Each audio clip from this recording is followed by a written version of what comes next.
Well, welcome and thank you for joining us today. I'm Michelle Billman. I work for the Marshall Project. We know this is a busy week and we just really appreciate you taking the time to talk about these important issues.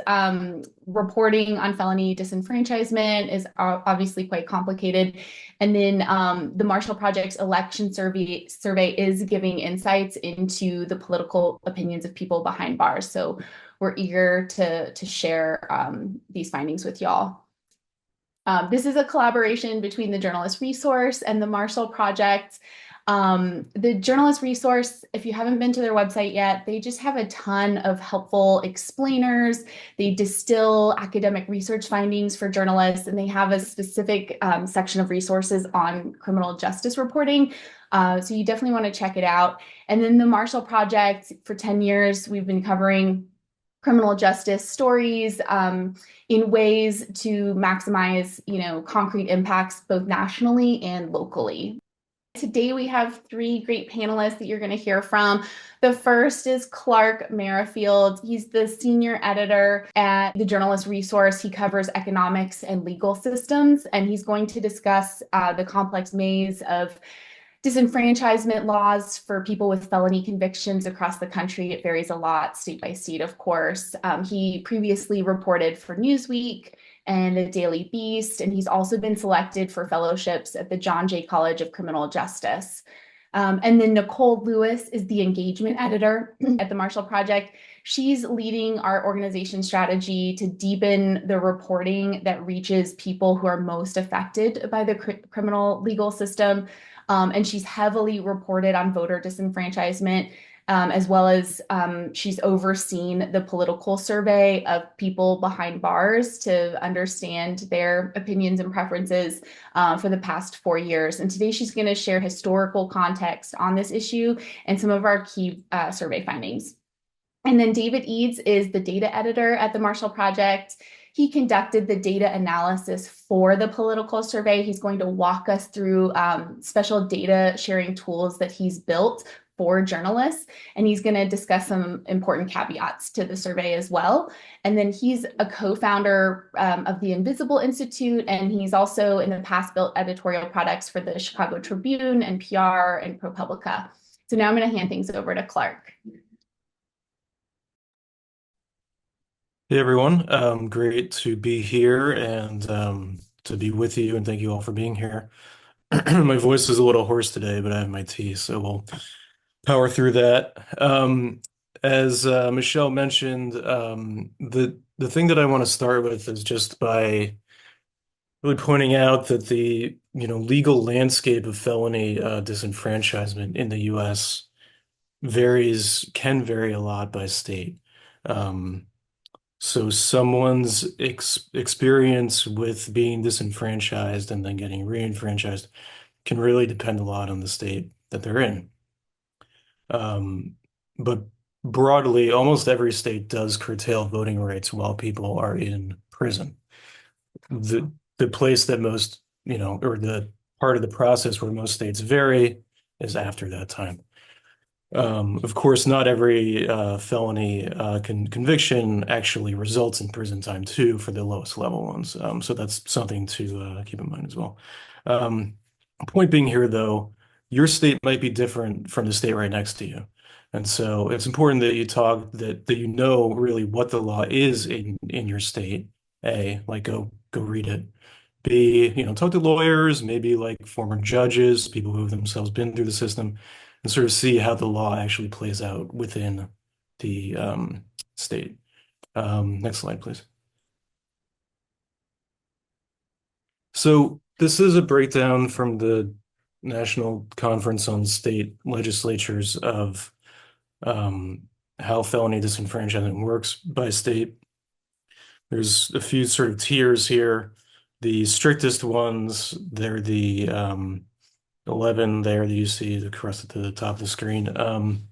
So by strictest, that sort of means that someone will lose the right to vote while they're in prison. Okay. But then there's also some sort of like fairly difficult process to get the voting right reinstated. Or in some states, for some crimes, they might not even be able to regain the right to vote. So they might need an executive order. There might be some kind of like waiting period of like 2 years or 3 years or 5 years, even after they've done their time and all that stuff. There's still this like waiting period after. So that's what we mean by strict here in this sense. The next level, the next tier down, are the states where people cannot vote while they're in prison and also after, so like if they have any like fines or fees or any other things that they need to do for the court, all that stuff needs to be taken care of as well. And then the largest group is those states where uh, someone will lose the right to vote while they're in prison, but as soon as they're out, they, can start the process of getting reinstated. And then Maine, Vermont, and DC, a felony conviction never leads to the loss of the right to vote. So even people in prison can vote. The sort of broad trend nationwide over the last like 30 years or so is to allow people convicted of felony crimes to get their voting rights reinstated at some point after they've served their time. That's sort of like where the like broad trend is. Next slide, please. So I wrote a piece about this topic, looking at some research. I'm going to talk about three of those pieces of research here. Just to clarify, I did not conduct the research. I wrote about the research, so I just want to clarify that. Sometimes people think that I actually did the research, but that's not the case. This is from the Health Affairs Journal from 2022. They asked this key question of does felony disenfranchisement affect health later in life? Okay. So in the 35 states they looked at, they found that Black people were proportionally disenfranchised at a higher rate than white people in every state, especially so in the North, Mountain West, and West, less so in the South. The key finding is that in states where older Black people had some, health issues, which are there on the screen, also tended to have higher rates of felony disenfranchisement. So the, sort of limit here of this paper, just to be aware of, is that this is not like they took a cohort of people who were disenfranchised, had a cohort of people who were not disenfranchised, and compared them over the years, like how their health was later in life. I mean, that would be sort of like a like top tier kind of thing. Also very, very tough to do. So what they did here was they looked at a geographical region, states, and said, okay, are these two things linked? And the answer is yes, they do seem to be. How? We don't know exactly, but the point is that this is something where you might not think of health outcomes later in life as being related to something as having the right to vote taken away, but it appears that they are. And so that's something just to keep in mind. Like you might want to talk to the people who did this research and like ask them more about that. But I think the point here that I want to make is just that there are outcomes, that are potentially not related, on first glance. And that's just something to keep in mind as you talk to people and do your stories. Next slide, please. This paper was really interesting. It was in I can't see on the bottom. It was also from 2022. It looked at the two states, Vermont and Maine, that do allow people to vote while they're in prison. Um, Pretty demographically similar states, and in both about, one-third of people were actually registered to vote while they were in prison. In Vermont in 2018, about 8% of those people voted, and in Maine, it was about 6%. So this is where the paper gets really interesting because they also looked at a bunch of other states, at the, other states that don't allow people who are in prison to vote. In Massachusetts, the closest race there in 2018, for that to have changed the outcome, people convicted of felonies in prisons there would have had to vote at a rate of 8,090%, and they would have all had to vote against the winner. So that's not possible because that's not how numbers work. And in the closest state, Nevada, still 36% of those people would have had to vote, and they would have all had to vote against the winner. So then if you go back and look at the states that they did look at, Vermont and Maine, 36% is still a long way off from that 6 to 8% range. This is an example where I think research can be really powerful in um, maybe not debunking, but at least pushing back on claims that people might make. People who have a stake in this topic might say that if you let everybody who's a felon in prison vote, it's going to swing the outcomes, it's going to change everything. We can't have this. This is a piece of research that actually asked that question and actually looked at it. And so this is a really useful way for you to maybe push back on any claims like that that you might hear. Next slide. And the last thing I'll mention is this paper from 2019. This was interesting to me. It's about uh, something called political efficacy, which is the feeling that individual political action does have or can have an impact upon the political process. This is sort of getting at the idea that being civically engaged, even in a small thing like voting, which most of us take for granted and do, or maybe even don't do, um, it actually sort of triggers something in the mind where, like, I'm civically engaged and I'm doing something. This was based on a survey of 98 people in Virginia who had their voting rights restored. I think Nicole is going to talk about Virginia more. It's a little bit of a quirky example. They have gone back and forth recently. Part of the thing that was interesting here is that some of the people didn't even know that they could vote again until the researcher told them that. And so maybe that gets at questions of like public education, like are we even telling people that they can vote again? So that's a whole separate topic. But most of those surveyed agreed that their vote makes a difference and they'd be willing to serve on a jury. That's sort of another measure of are you willing to do your civic duty? And the author writes that regardless as to whether citizens choose to exercise their voting rights, the act of restoring rights alone causes citizens to feel more empowered, more capable, to be more likely to seek out opportunities for participatory engagement in the future.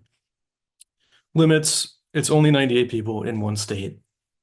It is also the only paper that I know of that actually asks this question. So I think that it has a lot of value.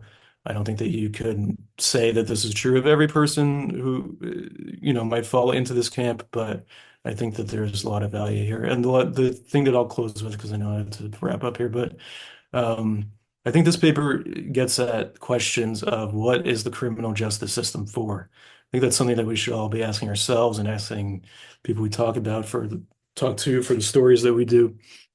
Because if the purpose is punitive, if the purpose is rehabilitative, those are two separate questions.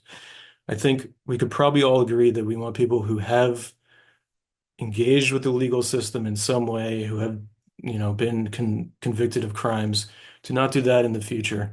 And if like restoring voting rights in some small way can help people feel civically engaged again, I think it's, kind of safe to agree that that's not a bad outcome. I think I'm going to leave it there. If there are any questions right now, I can take them.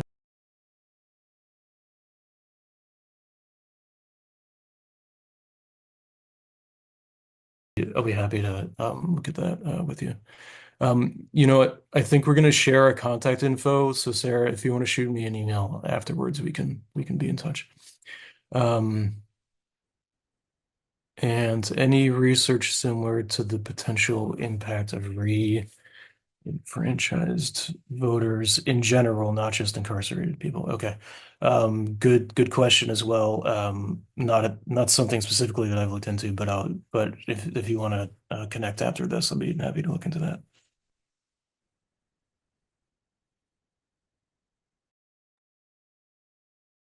Awesome. So thank you, Clark. I could actually briefly answer part of your question, Sarah. One of the biggest things we see when people are done serving their sentence when they come out is that they're actually not typically not properly notified. So the prisons usually are supposed to notify people that their rights have been restored. That can happen a lot of different ways. When we looked into it, we saw in one state, I think it was New Jersey, they were giving people their paperwork, their voting rights restoration paperwork on a CD-ROM. So you can imagine that nobody looked at that because they're just, CD players are, or CD-ROMs in computers are hard to come by. And then when you're dealing with their probation and parole system, sometimes those officers aren't actually not informed on what the new laws are, so they're giving misinformation. We've seen in some states, we did a piece in Colorado about the actual voting paperwork having incorrect information. We've seen examples of that in other places. So these are all areas where you could start to look, and then Clark and I can get back to you on more information or specifics of who's doing what in Wisconsin. So I'm going to talk a little bit about felony disenfranchisement, sort of past and present. So how did we, Clark gave us a nice outline of where we are legally, but how did we get here, and kind of a little bit more where are we now? So if you hit the next slide, Ruth. So the history is that this concept extends actually all the way back to Greece in a slightly different form, right? So if you broke the social contract that people live by, I guess in ancient Greece it wasn't quite called that, but if you violated norms, right, that people would, it was common to be able to take away some of your right to participating in society. Fast forward to pre-revolutionary America, the concept of civil death, right? So that is something that they borrowed from Britain. And again, if you were violating those social norms in some way, that you were barred from participating. Once we became a full nation, as states started to create their criminal codes, there was just a long period of criminal disenfranchisement. It didn't always have the same sort of racial undertones that it did today. In a lot of cases, they were barring people who were convicted of infamous crimes. There were specific crimes that were singled out. And so this was really the proliferation of disenfranchisement laws. And then I think very commonly, particularly in the South, as well as some other states, when we get to this period of post-Civil War, an era of Reconstruction and the resulting backlash, we see the intentional disenfranchisement of the Black community. And so when I say intentional, what I mean is that state lawmakers were actually having open debates on the floor about trying to limit Black political power because of the ratification of the 13th and 14th Amendments.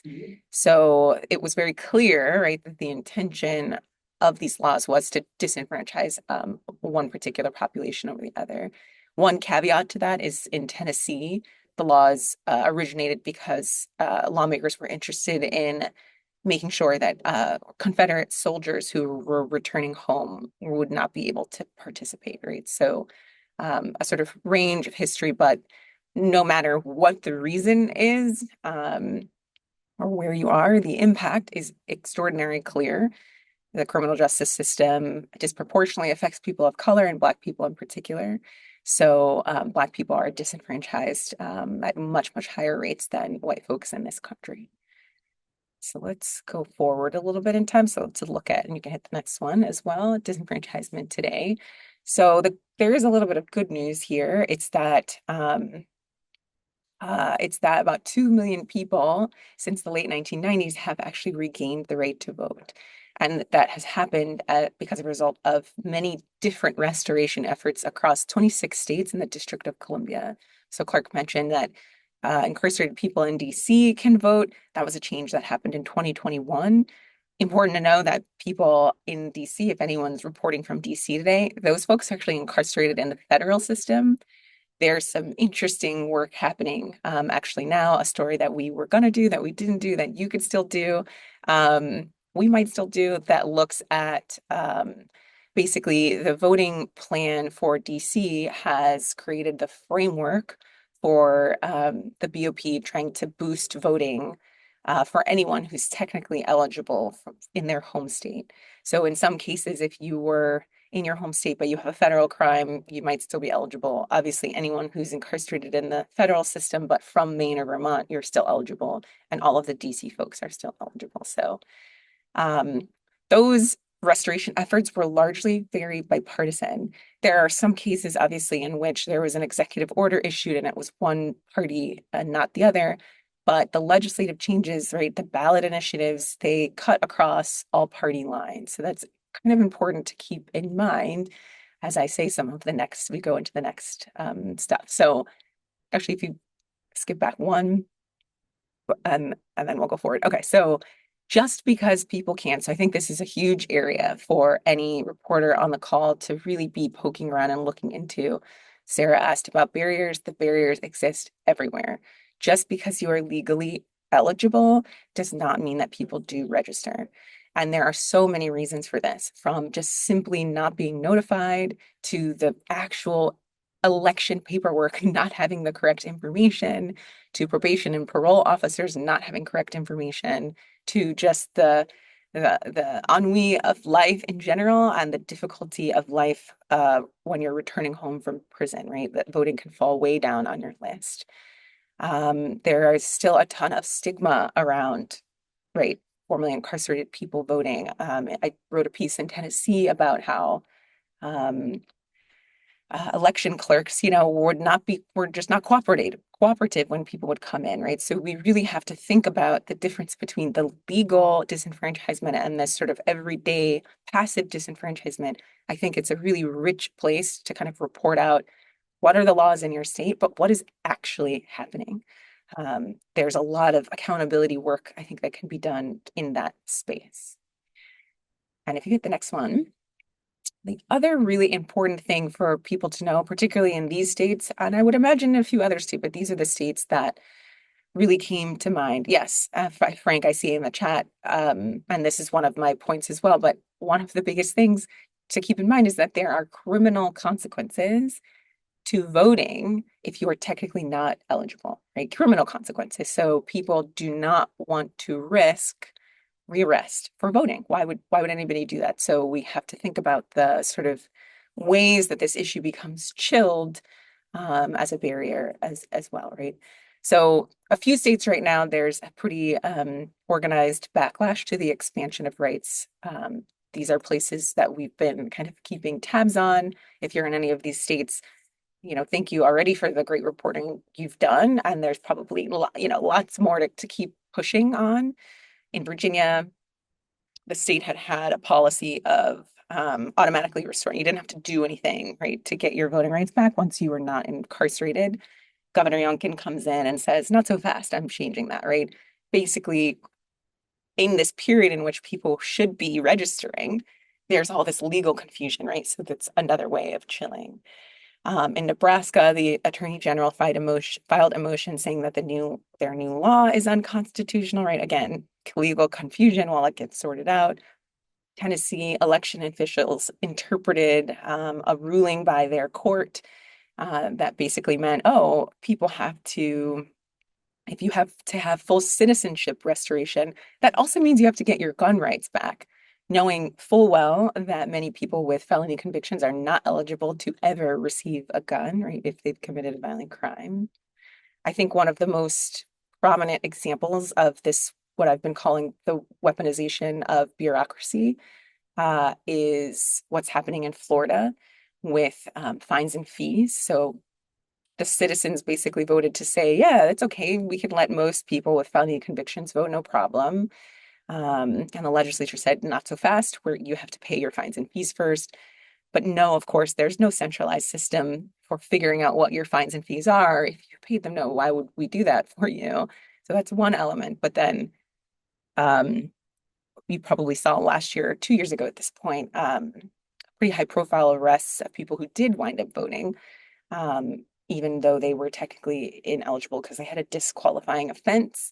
They're arrested. That arrest reverberates around the state, but then even across state lines. And then thankfully, this has been resolved, but arrests and prosecutions of people like Crystal Mason in Texas are another way, right, that this issue becomes chilled. When people see that there's a risk of returning to prison, there's, a sort of fear and a lack of interest. So, So all that is to say, in these states, you can really kind of dig into the current backlash, but then they kind of offer you a little bit of a blueprint to say, is any of this happening in my state as well, even if it's not so organized? We hit the next one. So the backdrop, right, is pretty much the reason why we do this survey. So I've reported on felony disenfranchisement, and in 2020 we did our first political survey. We think that incarcerated people's views are, of course, inherently valuable, and the landscape has dramatically changed, right? So now more than ever, people coming home are able, at least legally, to participate in our electoral process.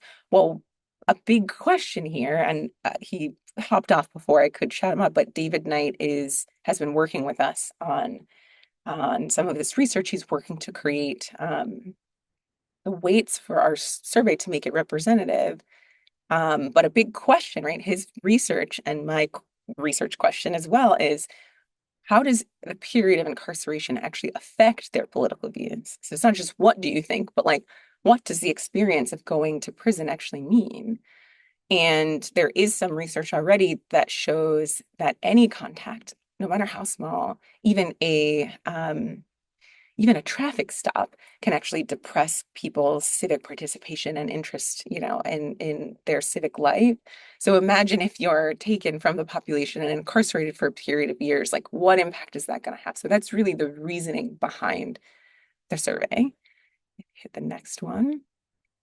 So here's a few details about what we've done. I'm just going to zoom through some of this. First time around 8,000. Low turnout in the midterms, right? 2,000, and then we're back in a presidential election. 54,000 people actually told us what they think. So we have a ton of information that we've started to parse, we're sharing publicly, and we'll continue to parse. We hit the next one. I'll give you some high level findings. This is not everything, but just some high level things to know. Incarcerated people are typically lean independent, right? That's the biggest share. We've seen in several surveys that many people kind of believe that Republicans and Democrats like really don't have their best interest at heart and haven't moved the needle on issues that are important to them. And so they say, no, I am staunchly independent. And when we ask again, well, do you lean one way or the other? About half said, no, actually, I don't. I'm independent somewhere on my own. And the other half roughly broke down between Democrats and Republicans. Hit the next one. So people are always a little shocked to find that Trump is a big hit for our respondents. Many people said, particularly white men, that they would vote for Trump if given the chance. I think that the Trump factor actually represents probably one of the most interesting, I mean, there's so many things, but one of the most interesting things to try and get our heads around to report out. So in your states, thinking about like, why would this be, right? What does Trump represent to people? Who are the people inside it? And it's true, consistently, white men more than any other group are really interested in Trump. What communities are they coming from? What level of news consumption do they have access to? We've asked some questions about that. What's the impact of white nationalist gangs in our prison system, right? And so that's something that I will be continuing to look into. But prisons are a very segregated place. So it can be a breeding ground for really extreme ideologies. And I don't know if anyone caught the New York Magazine piece about the Patriot Wing at the DC jail, right? But all of the January 6 folks are incarcerated together, and they're actually going to come out of prison or come out of that jail experience way worse than they were when they went in, because they've just been sort of steady consuming a news diet of their own making and strengthening their views together. And so it's a little microcosm of what happens in prisons across the country, right? Because you have this extraordinary segregation, you're not going to necessarily get alternate views. Your news consumption is really segregated. And so I think for everyone on this call who's like, Trump, oh my God, what does that mean? There's just blow that up, right? Like there's so many questions that you could ask about your prison system and what it looks like and what it does to people. Kamala performed slightly better than Biden when she entered the race. Lots of reasons for that as well. Biden is older, Kamala's, a young Black woman. People were really sort of desperate for some semblance of change, and they thought she might offer that. Hit the next one. So this is just, we did a follow-up piece. Um, we have we did two surveys. One's when Kamala became the presumptive nominee, and so there's a small cohort of people, or actually pretty significant cohort, about 11,695 people, that we can see changed, like took both surveys, and we can see how the votes changed or stayed the same. So another sort of dimension that might be worth looking into is for your state, for your community, if we have robust data, what actually happened there and why. Um, Joe Biden is among Black respondents, not the favorite. He's been sort of blamed for contributing to mass incarceration through his support of the 1994 crime bill. Um, again, age was a big factor. I think I could see that some people saw that debate and were kind of terrified at the prospect of having an octogenarian president. And so when Kamala came in, they were like, this could be really good for us. The next one. So important to know, and David will tell you more about the data we actually have and how we are able to offer it. But maybe one thing I should say is, even if we don't have a sizable amount of respondents in your state, we actually might still have quotes. Um, so, we've been kind of looking at states where we have 1,000 or more, but let's say we only heard from 50, 60 people, we might actually still have really moving quotes from some of them. So we've been asking folks to get in touch, and we've been curating lists so that no two outlets gets double the same quote. You all have access to really discrete quotes, and if we can't provide them, we apologize. We have to take some precautions to keep people anonymous and right to sort of think about these respondents really carefully. But these are just an example of some of the impressions, right? We asked several free text questions. We've published 3. They were about people's impression of Kamala Harris. We asked people how they thought Trump should be punished for his 34 felony convictions. And I believe we asked about the framing, the news media, and really the Harris campaign actually framing the election as one between a prosecutor and a convicted felon. I was really tickled by this because I'm like, this guy in New Jersey basically saying, as always, news outlets oversimplifying issues into a polarized either or option when the truth is much more nuanced. So I think this is our attempt, right, at saying the truth is much more nuanced. We're hopefully providing a little bit of support and structure to kind of get into it so that we can, that our incarcerated readers, listeners are taking note, right? So we may have quotes, get in touch with us, and we'll obviously explain more about how to do that. I think that might be, yep. So I'll hand it over to David, who's going to talk about the data sharing infrastructure and a little bit more. And Nicole, real quick, Okay. Michelle Pritcher is wondering, how did the huge jump in responses to the survey come about? Yeah, I wish could say that it was anything that we did. It's not. It's just that our tablet providers that we work with have landed a lot more contracts in prisons and jails. And so the first 2 times we only were able to work with one provider. This last time around, we worked with 2 providers.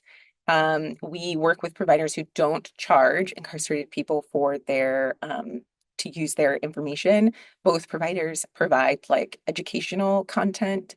And so people can access our survey that way. I also think because we ran ultimately 3 surveys, right? So we really are saying 2 because 2 different periods, but I say 3 because there was a specific survey just for people in jail, and that had slightly different questions. And so it's a good note to say that like many people in jail, most people in jail, if they are pre-trial or if they've been convicted of misdemeanors, still have the right to vote. And so we wanted to be able to segment them out um, and ask them a question specifically about how informed they are, if they're following the election, if they plan to vote. And we're making that data, even though we did not directly report on it this round yet, we're making that data publicly available as well. So if you're really interested in like, what does voting look like in your local jail, there's some really robust information in our survey about that as well. And yes, I see Frank's question. Yes, these are all tablet-based one-to-one interactions. They're not being screened by prison officials. We don't report back anything other than what we publish publicly. Everyone whose names we've published has been contacted, they've consented. So there's a lot of protections in place to make sure that people can share freely. We don't have their names Right, correct. in Until we the ask. old, yeah, Yeah, yeah, correct. So we can't even see who they are. They're anonymously given to us. So, and then we have also, not that, just to get super technical, like to say like we go to great lengths, like we also make agreements about how that data is on their end destroyed afterwards as well. Or purged is the better way. All right. Well, I'll try to be pretty quick here because ultimately our goal is to get you to pick up the data, contact us, get on a call, start you asking us questions. We'll give you a little bit of a taste of it here, but we really want you to steal our data. We'll say, just to get a little galaxy brain before we get too far into it, most of my job is dealing, and I think a lot of the people in this crowd are dealing with data from the court system, from the police, from these big institutions of criminal justice or other kinds of big institutions that are telling a story about what happened, about supposed criminals or about the people that they're policing, convicting, incarcerating. And this is not that. And I think that's really powerful. All right, so what's in our story toolkit? You can get it at the link above as well as all the reporting. We've got a data notebook. We'll talk about that today that you can use, as well as a free illustration to put in a story, any stories that you want to do about this, expert sources you can call. You can contact us for curated quotes, free text quotes from your state, as Nicole mentioned, tons of background about felony disenfranchisement. You can hop on the horn with us and give us a walkthrough, or you could interview me or Anna Flagg, the other analyst on the project, Nicole Lewis. We're all available to talk to you for your story as well. Next slide. All right, so very basically, there's a machine, you pick your state, it tells you things about your state from the survey. And so here we see sort of a quick example. Somebody dialed in Texas, a fellow by the name of Matt DeGrude, dials up Texas, reads the tables, reads the output of the tool, and writes a quick story along with some quotes that we provided him. Next slide.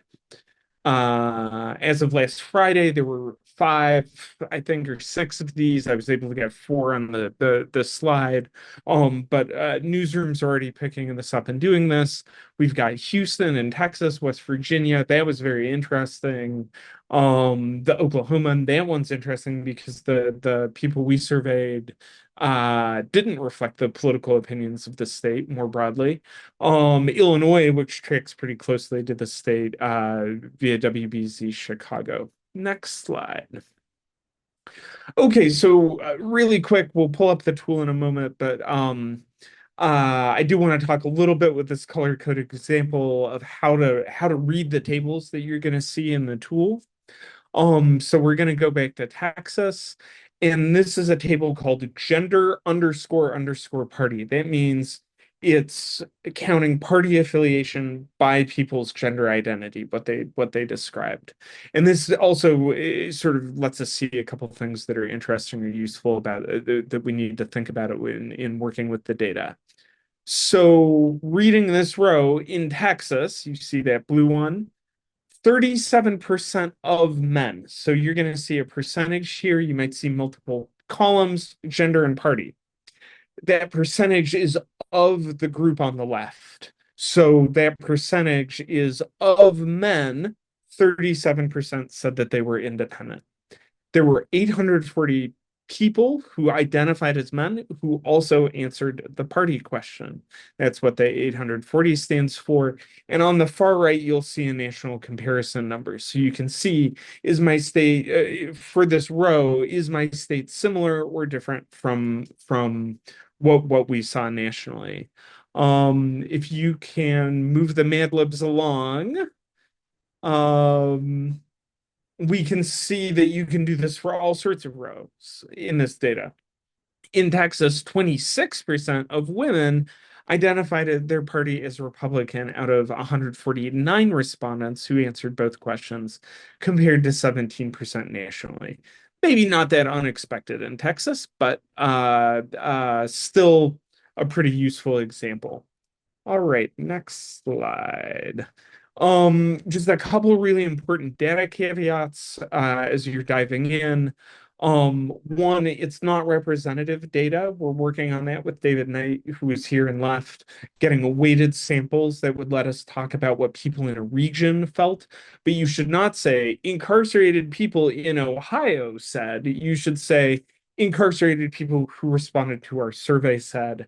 And we also break these down by some of the demographic categories to say Black respondents said this, or white respondents, or people over 60, or, sort of to look at those subgroups because we know it's not representative, but those subgroups are still really telling, and how they interact or how they compare to each other is really telling, like those charts that Nicole showed you.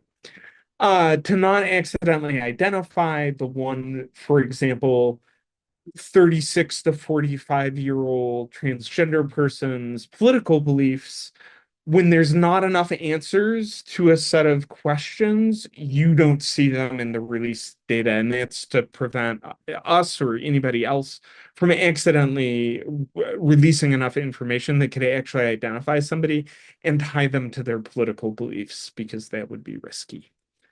Last thing to note is that sometimes people took the survey multiple times. Now, some of that was natural, right? Like there was a survey before Harris entered the race, there was a survey after Harris entered the race.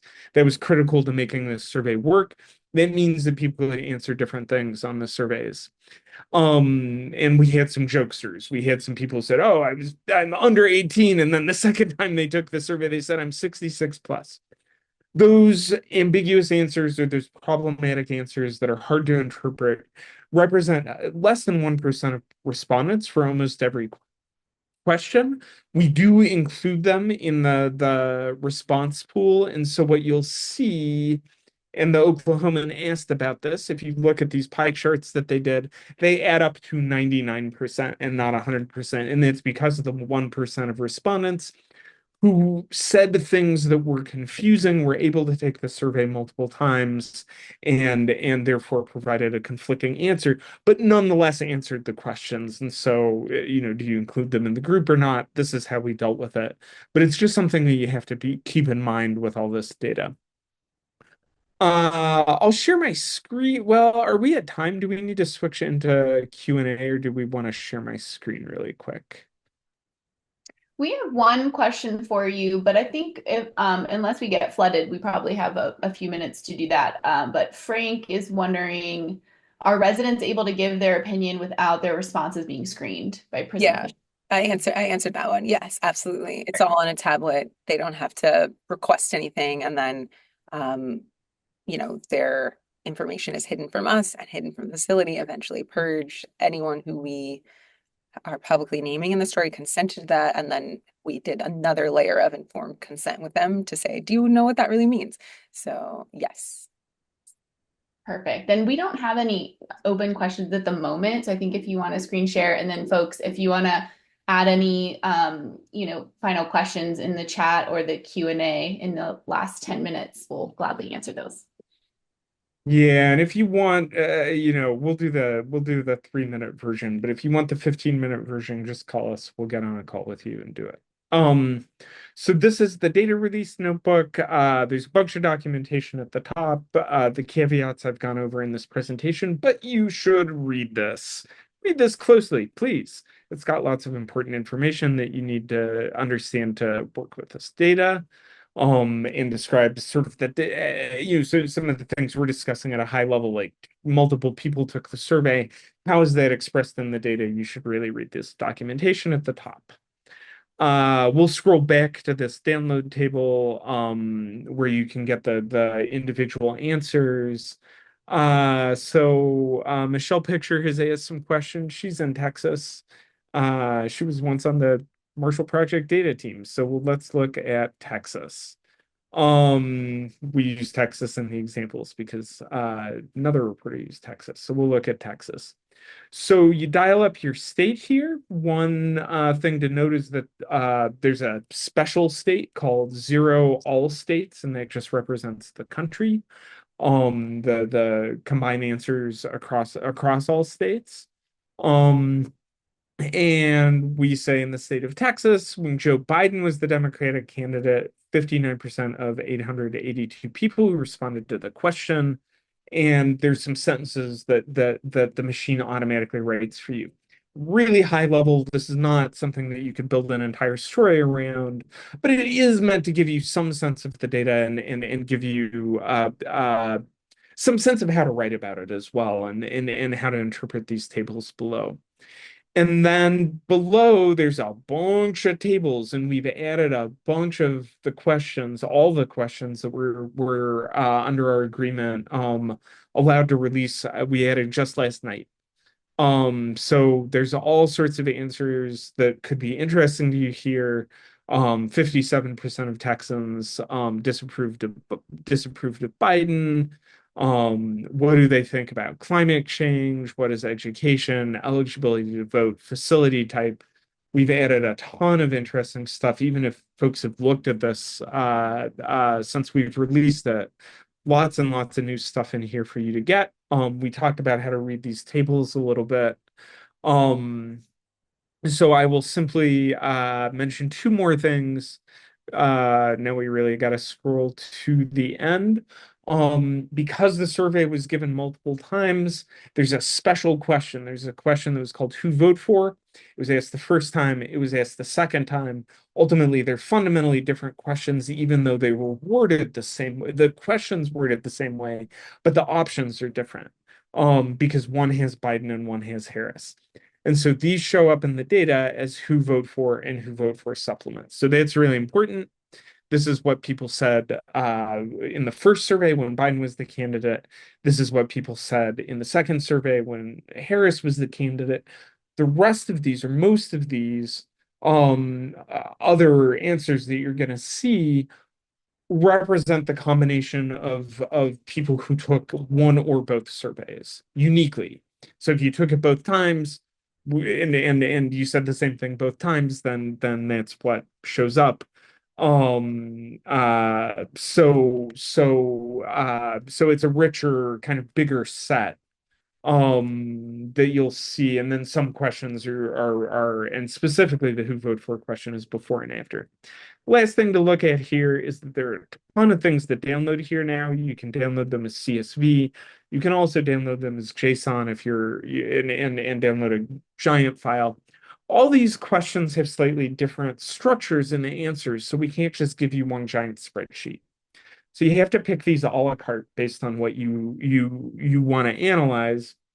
The bonus here, though, is that if you download these, you get every state, you get the entire US, so that you can compare those answers to the national and to, for example, neighboring states, or say another state with like a giant population in California and Texas, or California and New York, or other states in the region. You've got your sort of pick there. And it also includes information broken out by the first survey, the second survey, and the combination of the two. So you can get a little more granular. You could do visualizations like the ones that we showed, that Nicole showed you, using that data. So that's why you should read the documentation. It describes this. Call us up if you have any support requests, if you want to get on the horn and talk about it more. And again, those free text quotes really bolster these findings, these stories. So call us for those too. And I will flip us to our final slide. Please stay in touch. Thank you. And we have a couple questions that just came through. Frank is wondering how interested are the political parties to these findings? Do they see potential voters there, or is this a loaded topic for them? So it's unclear to me yet, and some of the sort of follow-up that I hope to do is actually I've been thinking that I should send the survey to every politician currently mounting the backlash in some of those states just to say, actually take a look at what your constituencies represented here. So it's just unclear. I will say what I do know from my reporting is that political parties on both stripes tend to actually carve out high incarceration rate neighborhoods because these neighborhoods tend to be low voter turnout neighborhoods, low registration neighborhoods. And so there is, and Professor Christopher Eugen, who works a lot with the Sentencing Project to kind of show the scope of felony disenfranchisement, one of the things he said to me was, when you think about the impact of this, right, it basically means that there are that Black people, that poor people, that low income people's political issues are fundamentally not represented in our electoral process, or not fundamentally. There's still people in the general electorate, but we're skewing, right, in the prison system. And so I think part of the thinking behind a survey like this is to say, we can't actually make important policy decisions. We can't make campaign decisions based on limited information. The criminal justice system affects so many people. There's research that shows almost half of all Americans have someone who's been affected by the system, right? So it's really far wide reaching. So my hope is that by doing this, we can start educating those elected officials to say there's some potential here, that if you could figure out how to craft a campaign that reaches people who now have the right to vote based on, what they're saying their interests are, that might change things for you, or you might find more of your constituency. Thank you. And then Carmen Noble, our colleague who's been so helpful in putting this event together, is wondering, were there any surprising or like noteworthy broad differences in how men responded versus women to the question about voting preferences? And then Brian Goings is also wondering about that through the lens of age as well. So we didn't do an analysis based on those. I'm sure my sort of brief answer would be like, I'm sure there is. I think those are probably two areas that local folks could take the data and dig in on. And David's, I guess you're looking for that just to see if anything stands out. We usually have a very small, women are very hard to reach behind bars. And I have some increasingly more thoughts about how we might need to do a women specific poll. Um, so women are underrepresented. But I think those are both great questions to kind of dig deeper down. And I do want to take, while we have a second, because I see this comment in the chat from John. So John, this is a aspect of what's happening, right? This is just so critically important. The First Step Act only affects federal prisoners. Our data set is entirely people in the state system. So while they are reacting to this perception of Trump as being able to let them out or good for them in some way, the reality just simply does not support that, right? So it's just really critical because we do see it come up again and again and again. And so all week I've been having conversations about the perception, right? And the fact that we're really looking at a low information, low news environment, right? So people are really not able to go and do their own research and kind of figure out, like, what is Trump really about? So, if you're wondering, right, Trump restarted our death penalty machine right at the end of his term. So the notion that just because he's one person, very famous, Alice Marie Johnson, gets out, is really at odds with what he's actually up to. And so we've tried to think about how to counter that. But I will tell you that the biggest thread, because he's so well represented amongst white men, is really the sort of brand of politics that he represents. I'll just add, I think one of the really key dynamics that we see in the data is that deep distaste for Biden. And that softens a lot between the two surveys.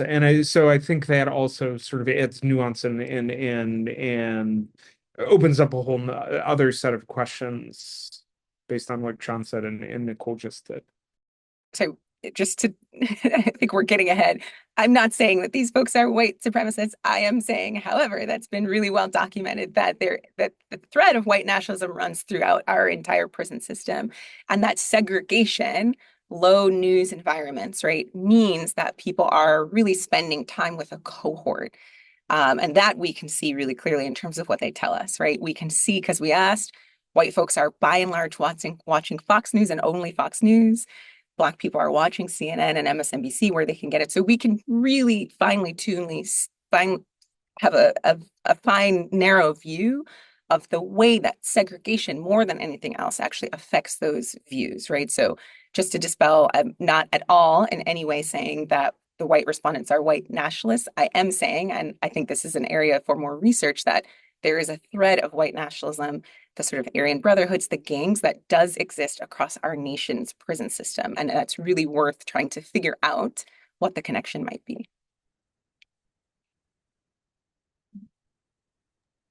All right, and I think we are at time. Thank you all so much for just sharing the research that you all three have been doing in this area. And please, we put the contact information in the chat. Please continue this conversation with us. David, it looks like you want to jump in. Real quick, Vasant, I hope I'm saying that correctly. Laplam says, are there opportunities for data visualizations you would point us to? Look at the stories we've done. Those are it's not super complicated data in that way, but I think we've come up with some smart ways to visualize it, and you're welcome to be inspired and riff off those forms. Thank you. That's a great way to end this. And we'll be making the webinar recording, the slide deck, and a recap available in the next few days. Thank you so much for joining us.